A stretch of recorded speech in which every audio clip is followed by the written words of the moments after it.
জয় যিশু। আজকে সপ্তাহের প্রথম দিন এবং আমরা প্রতি মাসের প্রভু ভোজ পালন করি। আমরা অনেক মানুষই আমরা জানি প্রভু ভোজ কি, প্রভু ভোজ কেন পালন করতে হয় এবং কিভাবে আমরা এটাকে সম্মান করব, কিভাবে আমরা এটাকে পালন করব এবং এটা পালন করার আমাদের কাছে কতটা গুরুত্ব আছে, কতটা আমরা যত্ন করি, কতটাকে আমরা এটাকে পালন করি। আজকে আমরা সেই বিষয়ে দেখব। আসুন আমরা সকলে মিলে বাইবেল অধ্যয়ন করি, বাইবেল পাঠ করি। আমার সঙ্গে সকলে বাইবেল খুলবেন যোহন 6 অধ্যায়। যোহন 6 অধ্যায়। আমরা সবাই খুব মনোযোগ সহকারে, ধ্যানযোগ সহকারে আমরা বাইবেল পাঠ করি, কারণ বাইবেল ছাড়া, ঈশ্বরের বাক্য ছাড়া আমরা কিছু জানি না, আমরা কিছু বলি না, আমরা কিছু বলিনি, আমরা কিছু বলবো না। কোনো মন করা কোনো মানুষের শিক্ষা আমরা কাউকে দিইনি, দেব না। আর আমরা জানি না আমাদের কি শিক্ষা, আমরা জানি না। যা কিছু উপর থেকে আসে সেটাই আমরা বলে থাকি, যা কিছু আমরা পড়ি আমরা সেটাই জানি। হালেলুয়া। আমরা আজকে বেঁচে আছি, আজকে আমরা সুস্থ আছি, আজকে আমরা কথা বলতে পারছি, এটা কেবল তার দয়া। আমি এটা হৃদয়ের গভীর থেকে আমি বিশ্বাস করি যে বেঁচে আছি কেবল তার দয়া। তার দয়াকে চিনতে গেলে, তার মহিমাকে বুঝতে গেলে আমাদেরকে জানা দরকার। দেখুন এখানে প্রভু যীশু খ্রিস্ট আমাদের একটি কথা বলেছেন, যোহন 6 অধ্যায় 53। কেউ আমার সঙ্গে পড়ুন। যিশু তখন বললেন, আমি তোমাদের সত্য বলছি, মানবপুত্রের দেহ যদি তোমরা না গ্রহণ করো এবং যদি পান না করো তার রক্ত, তাহলে তোমাদের মধ্যে জীবনের কোনো অস্তিত্ব থাকবে না। হালেলুয়া। কি লেখা আছে বাইবেল? মনোযোগ দিয়ে আমাদেরকে শুনতে হবে। যে এখানে বাইবেল বলছে, আমি তোমাদেরকে সত্য সত্য বলিতেছি, তোমরা যদি মনুষ্যপুত্রের মাংস ভোজন ও তাহার রক্ত পান না করো, তোমাদিগতে জীবন নাই। হালেলুয়া। দেখুন আজকে কতজনা মনুষ্যপুত্রের মাংস খেয়েছে, কতজনা খেয়েছে? গুটি কয় মানুষ, আমরা কয়েকজন আছি। কিন্তু জগতের এত লাখ লাখ মানুষ, এত কোটি কোটি মানুষ, তাহলে তাদের কাছে কি জীবন নেই? তাদের কাছে কি জীবন আছে কি নেই? তাদের কাছে অনন্ত জীবনের কোনো আশা নাই। হালেলুয়া। দেখুন এখানে প্রভু বলছে, যে কেউ মনুষ্য পুত্রের মাংস এবং রক্ত ভোজন পান না করেছে, তাদের মধ্যে জীবন নেই। কত বড় একটা দুঃখের বিষয়। আপনার ক্লোজ ফ্রেন্ড, আপনার ক্লোজ আত্মীয়, তারাও আজকে কেবল বেঁচে আছে, তাদের মধ্যে জীবন নাই, তারা জীবন পাবে না। আর যদি কখনো এই প্রভুর অংশীদারি না হয়, কখনো তারা তার রাজ্যে যেতে পারবে না। আজকে আমরা তার অংশ নিয়ে বেঁচে আছি। আজকে আমাদের চিরকৃতজ্ঞ থাকা দরকার তার কাছে, যে প্রভু যে নিঃশ্বাস প্রশ্বাস নিচ্ছে সেটাও তোমার দয়া, এবং যে কারণে আজকে আমরা বেঁচে আছি এটা তো তোমার দয়া তো বটে। আজকে যে শরীরে রক্ত চলাচল করছে, পার্থিবভাবে, জাগতিকভাবে আমার বাবা মায়ের রক্ত আমার শরীরে বইছে, তাই তো? সেটাই কি না? তো আমার বাবার রক্ত আমার শরীরে বইছে, মানে আমার সঙ্গে বাবার একটা রক্তের সম্পর্ক আছে, রক্তের সম্পর্ক আছে। সেই জন্য আমার বাবা আমাকে চেনে, আমাকে জানে, আমাকে ত্যায্য পুত্র করে না, আমাকে দূর করে দেয় না, আমাকে সব জিনিসেরই অংশ আমাকে দেয়, ভালোবাসে। যদি আমার বাবার সঙ্গে আমার যদি রক্তের সম্পর্ক না থাকতো, আমাকে ভালোবাসতো? কখনোই ভালোবাসতো না। ঠিক সেরকমই আপনি ঈশ্বরের সঙ্গে, ঈশ্বর তো আপনাকে নতুন করে ঝকঝকে করে বানালো, আত্মা দিল, প্রাণ দিল, শরীর দিল, কিন্তু আপনি তো আত্মাকে ভ্রষ্ট করে ফেলেছেন, আপনি তো আত্মাকে নষ্ট করে ফেলেছেন। আপনার মধ্যে তো আর আত্মার অস্তিত্ব নেই।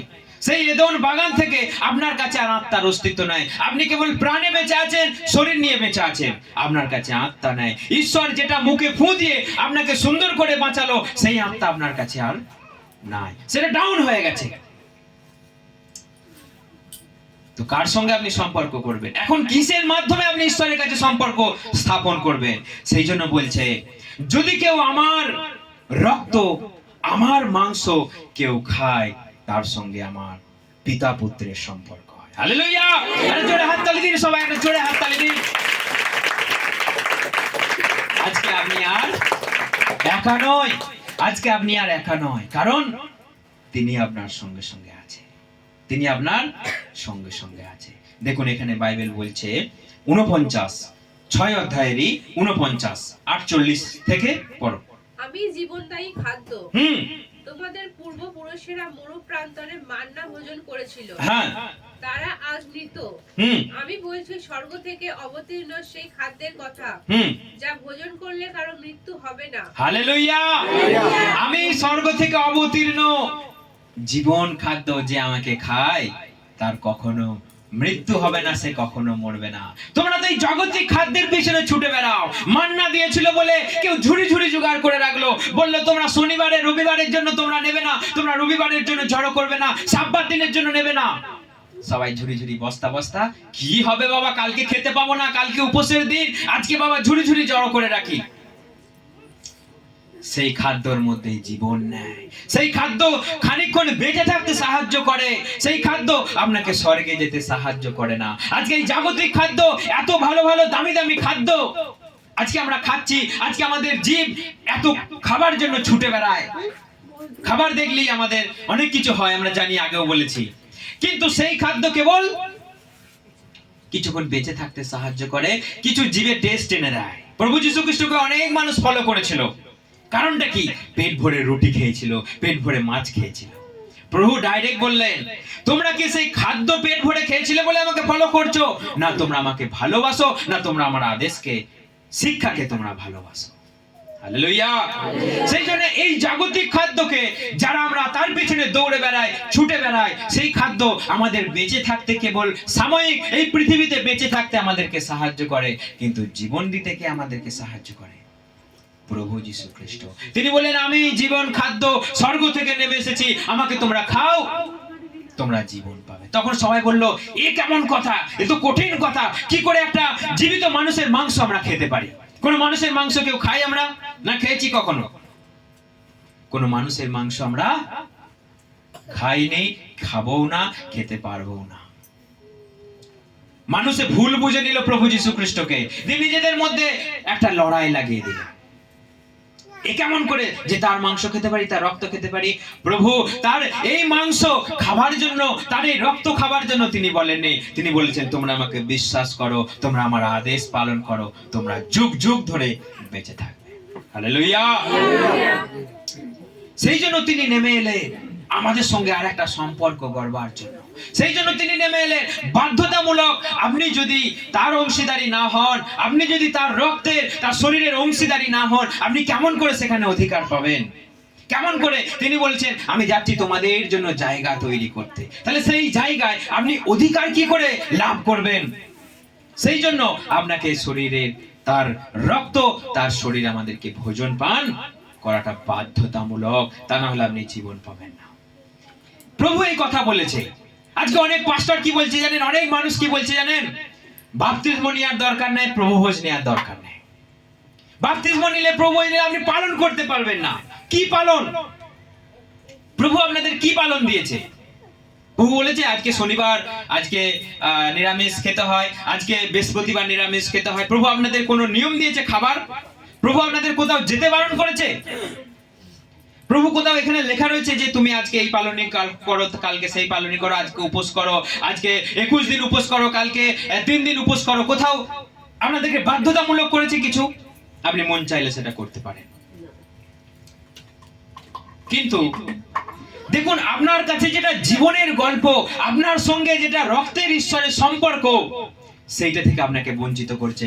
কিছু প্রার্থনা সভা, কিছু মণ্ডলী, কিছু পাস্টার আপনাকে বলছে বাপ্তিস্ম নেওয়ার দরকার নাই, আপনাকে বলছে প্রভু ভোজ নেওয়ার দরকার নাই। আরে যেটার সঙ্গে আমার ঈশ্বরের সম্পর্ক, যেটার সঙ্গে আমার পবিত্রতার সম্পর্ক, যেটার সঙ্গে আমার পিতা পুত্রের সম্পর্ক, সেইটা থেকে যদি আপনাকে আমি বঞ্চিত করি, সেখানে কি জীবন আসবে? সেখানে কি আত্মা আসবে? না সেখানে আপনি শান্তি পাবেন? অনেক কিছু হবে। মানুষ সুস্থ হবে, মানুষের মধ্যে ভূত পালিয়ে যাবে। শয়তানও ভূত তাড়াতে পারে, শয়তানও অনেক কিছু নড়াচড়া কাজ করতে পারে, টাচ করলেই পড়ে যাবে। আমরাও জানি, আমরাও করি, ঈশ্বর আমরা করি না, ঈশ্বর আমাদের মধ্য দিয়ে করে। কিন্তু কি করে একটা মানুষ একটা পাস্টার হয়ে বলতে পারে বাপ্তিস্ম নেওয়ার দরকার নাই, প্রভুভোজ নেওয়ার দরকার নাই, এবং নিলে তুমি পালন করতে পারবে না? আপনি একটা মানুষকে তো নরকে পাঠিয়ে দিচ্ছেন। দুটো প্রভুর কথা বলে, দুটো পরিচালনা করে আপনি তাকে স্বর্গে নিয়ে যেতে পারবেন? প্রভু বাধ্যতামূলক বলেছে যে যদি তোমরা আমার রক্ত মাংস ভোজন না করো তোমাদের মধ্যে জীবন না। এটা আমার কথা নয় যে আমি আপনাকে ভুল বোঝাচ্ছি, আমি আপনাদের অপমান করছি, আমি আপনাদের বদনাম করছি না। বাইবেল বলছে, প্রভু যীশু খ্রিস্ট বলছেন, আমি তোমাদেরকে সত্য সত্য বলছি, তোমরা যদি মনুষ্যপুত্রের মাংস ভোজন ও তাহার রক্ত পান না করো তোমাদের মধ্যে জীবন না। Hallelujah, hallelujah. সেই জন্য be ready for the kingdom of Jesus. Hallelujah. Ready হন, প্রস্তুত হন, তার রাজ্য আসছে, এসে গেছে। তিনি বলছেন তোমরা মন পরিবর্তন করো, ঈশ্বরের রাজ্য সন্নিকট। কবে বলেছেন এই কথা? আজ থেকে 2000 বছর আগে তিনি বলেছেন তোমরা মন পরিবর্তন করো, ঈশ্বরের রাজ্য কাছে এসে গেছে। আগেই যখন এই কথা বলেছে, কত বছর পেরিয়ে গেছি আমরা। তাহলে আমাদের মধ্যে তার রাজ্য, আমরাই তার রাজ্য, আমরাই তার সন্তান, আমাদের মধ্যেই তার রাজ্য। যদি আমরা ঈশ্বরের আদেশকে নিখুঁতভাবে পালন না করি, আমরা যদি সত্য পথে চলতে না পারি, আমরা যদি মানুষকে সত্য শিক্ষা দিতে না পারি, তাহলে আমাদেরই তো গোড়াতেই তো গন্ডগোল। কি করে একটা মানুষ পথ দেখাতে পারবে একটা মানুষকে? হালেলুয়া। দেখুন প্রভু যীশু খ্রিস্ট কি বলেছেন। আমার সঙ্গে করিন্থীয় 11 অধ্যায় বার করুন, 24 থেকে কেউ একজনা জোরে জোরে পড়ুন। ঈশ্বরের ধন্যবাদ দিয়ে খন্ড খন্ড করে বলেছিলেন, এই হচ্ছে আমার দেহ, এ তোমাদেরই জন্য। হ্যাঁ, আমার স্মরণে এই অনুষ্ঠান তোমরা পালন করো। আহার শেষে তিনি সেইভাবে পানপাত্রটি তুলে নিয়ে বলেছিলেন, এই পানপাত্র ঈশ্বরের নতুন সন্ধি চুক্তির, যা আমার রক্তে মুদ্রাঙ্কিত। তোমরা যতবার এই পানপাত্র থেকে পান করবে ততবার আমার স্মরণে এই অনুষ্ঠান পালন করো। হালেলুয়া। দেখুন তিনি নতুন নিয়ম দিলেন। আমরা যেমন সিলমোহর মারি, আমরা যেমন স্ট্যাম্প মারি, আমরা যেমন একটা জিনিসকে আমরা যত্ন করে রাখি, তিনি তার রক্ত দিয়ে তিনি সিলমোহর দিলেন। তিনি তার রক্ত দিয়ে আমাদেরকে বুঝিয়ে দিলেন এটা নতুন নিয়ম আমি তোমাদেরকে দিলাম, এবং তোমরা এটা পালন করো। তিনি একটা রুটিকে নিয়ে ভেঙে বললেন, এ আমার শরীর যা তোমাদের জন্য দেয়া হলো। তিনি একটা পাত্রেতে আঙুরের রস নিয়ে তিনি বললেন, এ আমার রক্ত, তোমরা মনে করে খাও। তোমরা যতবার এটা ভোজন পান করবে আমার শরণার্থে ইহা পালন করো। হালেলুয়া। দেখুন তিনি আমাদের জন্য রক্ত ঝরালেন। এটা একটুখানি কথা, এটা কি চারটিখানি কথা? তিনি আমাদের জন্য যে রক্ত ঝরালেন এবং তিনি সেটা জাস্ট একটা নিয়ম রূপে আমাদেরকে দিলেন। আমি তোমাদের নতুন নিয়ম দিলাম। আগে কত নিয়ম ছিল, জর্জরিত নিয়ম ছিল মানুষের জীবনে। এটা করো না, সেটা করো না, এই আজকে 3 দিন, এই কালকে 4 দিন, এই বিছানা কাচো, এই এটা খেও না, এই এটা যেও না, এই আজকে সূচি, আজকে অসুচি, না, কারণ আপনি জর্জরিত ছিলেন। প্রভু আপনাকে মুক্তি দিল, প্রভু আপনাকে শান্তি দিল, প্রভু আপনাকে আজাদি দিল, নতুন নিয়ম দিল যে তোমরা আমার শরীরকে কেবল ভোজন করো, তোমরা কেবল আমার রক্তকে পান করো। তিনি আমাদেরকে দিলেন। আবার আমরা এই এত সহজ নিয়মটাও আমরা পালন করতে ব্যর্থ হচ্ছি, আমরা পালন করতে আমরা অসমর্থ হচ্ছি, যে বলছি না এটা ঠিক নয়, এটা ভালো নয়, এটা অমুক, এটা তমুক, এটা পালন করতে পারবে না। কিসের পালন? আপনি শুধু আঙুরের রসকে নিয়ে প্রভুর রক্ত মনে করে প্রার্থনা করে খান, কারণ আপনি আজকে বেঁচে আছেন তার রক্ত ঝরিয়েছে বলে। আজকে আপনার আপাতমস্তক পাপ সূচি হয়েছে, আপনি আজকে ক্ষমা লাভ করেছেন তার রক্ত ঝরিয়েছেন বলে। তাহলে সেই রক্তটা আপনি তাকে মনে করে একটু পান করবেন, আপনার এটা বিশাল বড় নিয়ম। এবং আপনি প্রভুতে থাকুন বা না থাকুন, আপনাকে তো সত্যি কথা বলাটা উচিত, আপনাকে তো ধর্ম আচরণ করা উচিত, আপনাকে তো পবিত্র জীবন যাপন করা উচিত। তাহলে এই আমাদের মধ্যে যদি মানুষ বলে যে অনেক পালনী আছে, কি পালনী? আপনি প্রত্যেকদিন মিথ্যা কথা বলবেন? প্রভু আপনাকে পালনী দিয়েছে, তুমি মিথ্যা বলো না, তুমি মানুষকে ঠকিও না, তুমি চুরি করো না, তুমি ব্যভিচার করো না, তুমি কারো কাছে মাথা নত করো না। প্রভু আপনাকে এই নিয়ম দিয়েছে। এটা কি বিরাট বড় নিয়ম?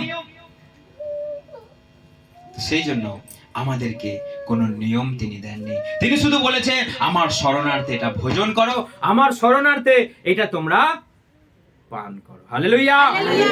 তারপর কি লেখা আছে আমরা পড়ি 26 থেকে।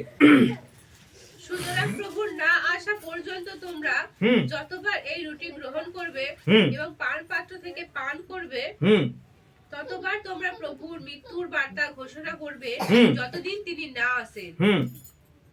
তারপর যে ব্যক্তি যথাযোগ্যভাবে প্রভুর রুটি গ্রহণ না করবে ও পান পাত্র থেকে পান না করবে, সে প্রভুর দেহ ও রক্তপাতের জন্য দায়ী হবে। দেখুন এখানে লেখা রয়েছে যে যত দিন না প্রভু আসছেন, তোমরা ততদিন এই অনুষ্ঠানকে তোমরা পালন করো, তোমরা এই রুটি ভোজন করো, এই পান পাত্রে পান করো, ততবার প্রভুর মৃত্যু তোমরা প্রচার করো যে পর্যন্ত তিনি না আসেন।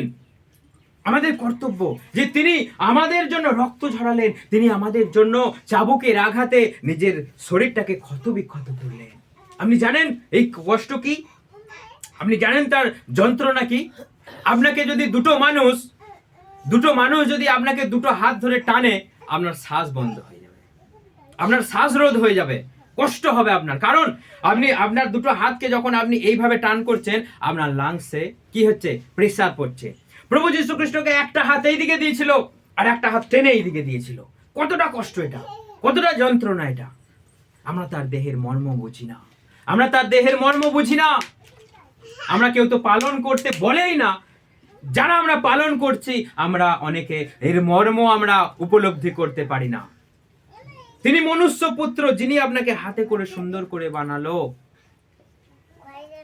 তাকে আপনি পিটালেন, তাকে আপনি মারলেন, তাকে আপনি হত্যা করলেন, তার শরীর থেকে আপনি মাংস খুলে নিলেন, তার শরীরের সমস্ত রক্ত আপনি ছড়িয়ে দিলেন। অবশিষ্ট রক্ত ছিল তার শরীরে না। কি বেরিয়েছিল শেষ পর্যন্ত?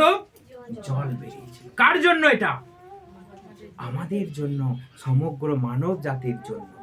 তো সেই জন্য আমাদের কৃতজ্ঞতা তাকে জানাতে হবে যে প্রভু তুমি আমাদের জন্য রক্ত ঝরিয়েছো, তুমি আমাদের জন্য তোমার শরীরটাকে তুমি ক্ষত বিক্ষত করেছো। আর আমরা যদি ঘুরে বেরিয়ে এসে, আমরা যদি না জেনে না বুঝে, আমরা যদি খেতে হয় বলে খেয়ে নিই, আপনি সাবধান। খেতে হয় নিয়ম পালন, শুধু যদি অর্ডিনারি নিয়ম পালন করছেন, আপনি সাবধান। তা না হলে আপনার জীবন কিন্তু দুর্বিষহ হয়ে উঠতে পারে, আপনার জীবন বিপর্যয়ের সামনে পড়তে পারে। কেমন? একবার 29 থেকে আমরা এটা পড়ি, তাহলে আমরা বুঝতে পারব। এই জন্য এই রুটি গ্রহণ ও পান পাত্র থেকে পান করার আগে প্রত্যেক ব্যক্তি আত্মপরীক্ষা করুক। কারণ যে এই রুটি আহার করবে, ওই পান পাত্র থেকে পান করবে, সে যদি প্রভুর দেহের মর্ম না জানে, তাহলে সে নিজের শাস্তি নিজেই ডেকে আনে। হ্যাঁ, তারপর এই কারণেই তোমাদের মধ্যে অনেকেই দুর্বল ও অসুস্থ হয়ে পড়েছে। হ্যাঁ, দেখুন এখানে লেখা রয়েছে, তোমরা যদি অযোগ্য রূপে, তোমরা যদি পাপ করে এসে, তোমরা যদি মানুষের চুরি করে এসে, ঠকিয়ে ঝগড়া করে তোমরা এসে যদি বলো প্রভু ভোজ পবিত্র করে আমি পান করছি, এটা কিন্তু আমি নিজেকে ঠকাচ্ছি। কারণ বাইবেল বলছে তোমরা যদি অযোগ্য রূপে এটা গ্রহণ করো, রোগগ্রস্ত হয়ে পড়তে পারো, তোমরা সাবধান। আর তোমরা যদি এটা যোগ্য রূপে পান করো, তোমাদের মধ্যে নতুন শক্তি, নতুন সামর্থ্য, নতুন সাহস তোমাদের মধ্যে নেমে আসবে। হালেলুয়া।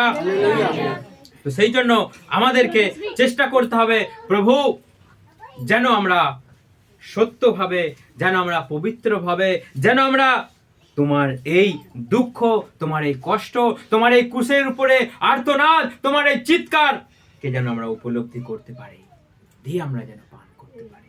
কারণ আপনি যদি পান না করেছেন, আপনার মধ্যে জীবন নাই, আপনার মধ্যে জীবন নাই। তিনি যে যুগ যুগ ধরে বেঁচে থাকবেন, আপনি যদি সেখানে যেতে না পারেন, যুগ যুগ ধরে কি জ্বলছে? আগুন জ্বলছে। কোথায়? নরকে। নরকে। সেই আগুন কখনো নেবে না। একটা কথা চিন্তা করুন, যুগ যুগ ধরে যেমন স্বর্গ, যুগ যুগ ধরে তেমন নরক। আপনি যদি একবার সেখানে প্রবেশ করতে পারেন, আপনার চিরশান্তি কেউ কেড়ে নিতে পারবে না। কোন শয়তানের তাগদ নাই সেখানে আপনার শান্তি কেড়ে নেবে, আপনাকে রোগ দেবে, আপনাকে দুঃখ দেবে, আপনাকে চোখের জল দেবে। কারো ক্ষমতা নাই সেখানে। তিনি রাজাধিরাজ, প্রভু পরমেশ্বর। আর যদি একবার নরকে যান, কি হবে সেখানে? একবার নরকে গেলে আপনার শরীর যেমন নরকের আগুনে পুড়বে, তেমন সেখানে কীট আপনার শরীরের ভেতর দিয়ে প্রবেশ করবে, গোটা শরীরের ভেতরে চলাচল করবে। হালেলুয়া। আপনি কিন্তু সাবধান হয়ে যান। এটা কোনো গল্প বানানো নয়। মানুষের জন্য যেমন শান্তির ব্যবস্থা করা আছে, মানুষের জন্য তেমন, মানুষের জন্য তো নয়, শয়তানের জন্য তেমন আগুনের ব্যবস্থাও করা আছে। আজকে মানুষের জীবন চরিত্র শয়তান হয়ে গেলে আর কিছু করার নেই। তো সেই জন্য আসুন আমরা সকলে মিলে উঠে দাঁড়াই। আমরা যতজনের যোগ্যতা আমরা অর্জন করেছি, যতজন আমরা বাপ্তিস্ম নিয়েছি, আসুন আমরা উঠে দাঁড়াই, আমরা প্রার্থনা করি এবং তার শরীর এবং তার রক্তকে ভোজন আমরা পান করি। আমরা 1 মিনিটের জন্য